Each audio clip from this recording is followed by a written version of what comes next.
nate webale kuba ate ng'otambula naffe mawulire gannaku nnyo ku Vision Group omukulu gwe bayita Nsamba Crash bw'oba omulidde Nsamba Crash erinnya eryo libadde nnyo mu mawulire bw'oba obadde ogobera Bukedde TV mu gataliiko nfuufu aga wiiki ne kadongo kamu omukulu ono programu ezo abadde azibeeramu nnyo ate ng'agendako ne mu field okuba ate ng'asaka amawulire mu bivulu ebisinga abadde atera okugendayo n'asaka amawulire omukulu oyo nenga kitalo nnyo twagala okusasirako media fraternity twagala okusasirako bannaffe bonna aba Vision Group aba family ab'eŋŋanda abayimbi bonna abadde mikwano gye n'abantu abalala bonna abadde bamumanyi omukulu oyo bw'oba olaba ekifaananyi ekyo vidiyo eyo omuli mulimu Suna Ben ne DJ Shiro kati oyo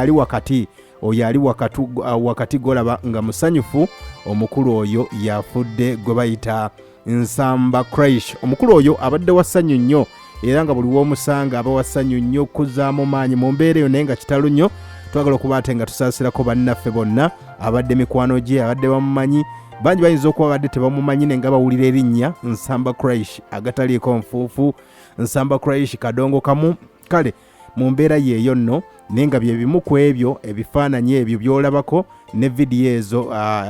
bw'abadde ne bakozi banne mu mbeera eyo bangi era bamwogeddeko maloboozi nga bw'ogenda okugawulira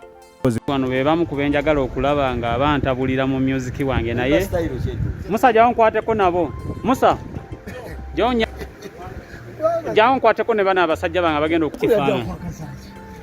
bana abaami abamubendeko nabo nga we nagamba sebo bana abaami si baluganda abo naawe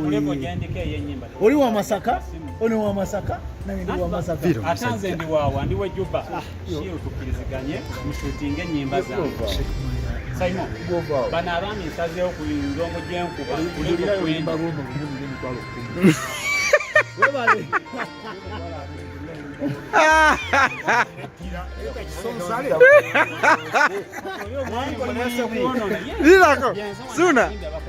Suna ogambye abo baleete kisoba kusale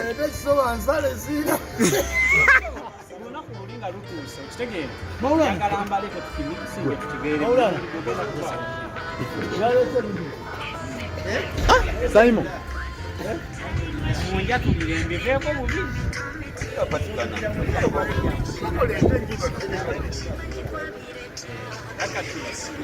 kubanga ekintu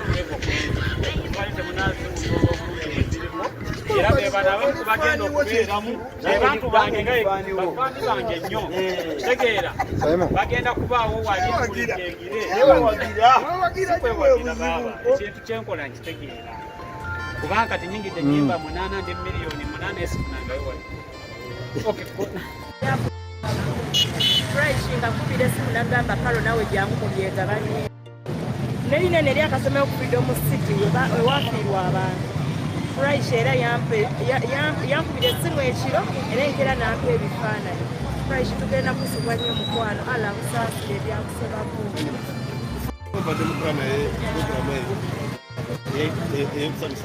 soka ddala nsanga tukuge enkikenene nnyo timu ya Kasalabechi abadde alina omukulu munene abadde alina amawulire mangi bakuleetera aba entertainment era bwe tufunye okuvaako mu social media tusalawo n'engamba cancel message Samba abadde muntu mulungi abadde mukozi munange abadde mukwano gwaffe buli muntu yenna okukwata kwewalika newakubakuze okukama musango byamusoba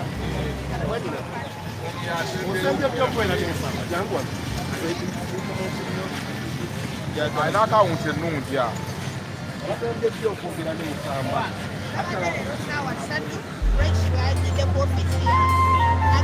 nakozi nambuuzaako nagamba tina mukwano gwange lwako nange omukwano gwe mulaba bulijjo every evening wamubairo mane ngagamba mubyeko sente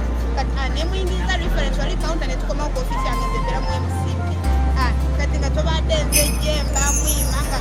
naye baadde ali complaining anya obulago nejo nabadde naye nagambe banaye emimiro ginnuma ngire eddagala ki nga tuli naye baadde akaabanya emimiro because one week back yalwalako n'emimiro nga gimuluma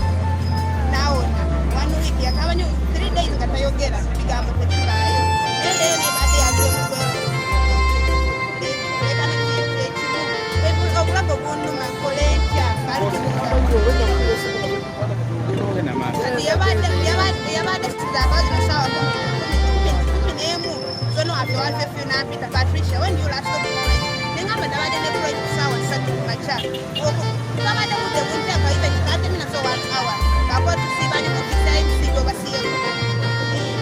nambuuza duration you last talk to me nengamba akwekira akabeera naye kati nandekawo nagamba akanode ku office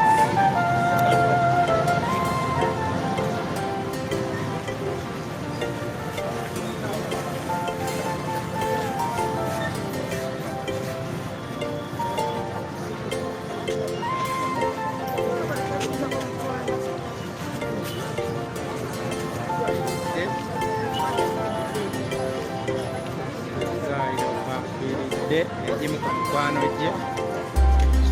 kitalo ddala bannaye wetogeera omulambo bamaze okugujjawo ate wano gutwaliddwa gwanika ate okwongera gwekebejja naye nga muganda waffe mukwano gwaffe ye atuvudde mu maaso egimu ku mikwano gye abafudde tv abatakola nabo n'abati